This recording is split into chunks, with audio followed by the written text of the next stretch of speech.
The over-under coil is something that I think is very useful in production, and I've had discussions with lots of engineers and folks who feel otherwise, but I have found that over the years doing the over-under coil has allowed me to have cables that look like this after years of use, and don't get all weird and messed up, and are easier to put out, easier to put away.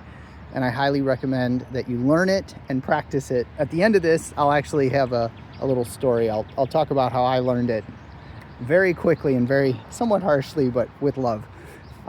So this is a Proco tri-tap 25-foot power cable here, and we're going to do an over-under coil with it. So the way that I start, and you might modify this or have learned it differently, but I recommend this way, is you hold it so that the excess cable comes out of your non-dominant hand.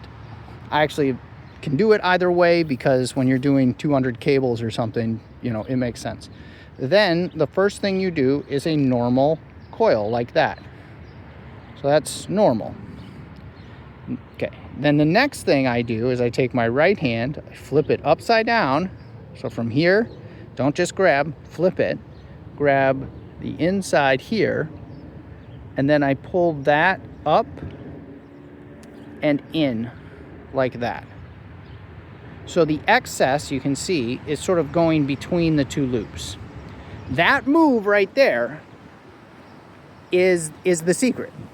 And the reason that I do that, so then you switch back. You do a normal coil right there, and then flip the hand, grab here, and then bring this up and in so it fits nice and the same size. This is a little small, but for the video that made sense. Then you do a regular coil, and then you do flip the hand, grab, and pull it up. Okay, and the reason I do this with a big motion is, once again, if you're doing 50, 60, 100 cables at the end of a night, and I see people do it with their fingers, your fingers are exhausted. Like your fingers and your thumb will start to give out. So I like to use a big motion like this, where it's my whole arm doing the motion. And this way I can also translate this very quickly to a large snake, or something like that, a big electrical cable. And then we do this, and then we do this. And then if we've done it well, they generally end up about like so. I like them a little bigger than this personally, but it depends on where you're putting them. Now, I prefer to use Velcro cable straps. Lots of folks don't, and I get that, and they'll use ties and stuff like that. That works. You just have to learn how to do those knots well. And then with the Velcro cable strap, the rough side, the side that is not soft but is rougher, if you will, I like to have that on the inside around the cable, not the soft side. So the softer part is out here. The reason for that is if you go the other way where the rough side is out, if you've ever seen this, it's already doing it. It picks up all sorts of dirt and lint, seeds, whatever, if you're outside like I am here. And so over time, this Velcro becomes useless if you have the hard, more rigid side of the Velcro out, because it collects all of that stuff. So I put the soft side out and then go around like that.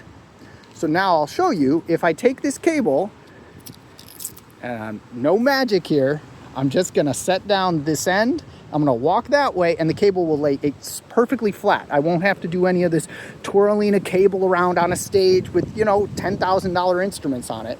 It lays flat, so I only have to put it out once, and there's none of that. Down, walk, cable perfectly flat, and you're done. Cable's laid. You don't have to sit here and spin it and do all this stuff. So if you do it and you're consistent, you end up with cables that over time actually get better and easier to use, which is awesome. The way I learned this, I'll actually go on camera for this little bit. So the way I actually learned this was I was interning with the wonderful engineer Jim Reeves in Evanston, Illinois. He's now moved. But he was in Evanston for years. He was a Columbia Records engineer, and I interned with him in the summers. And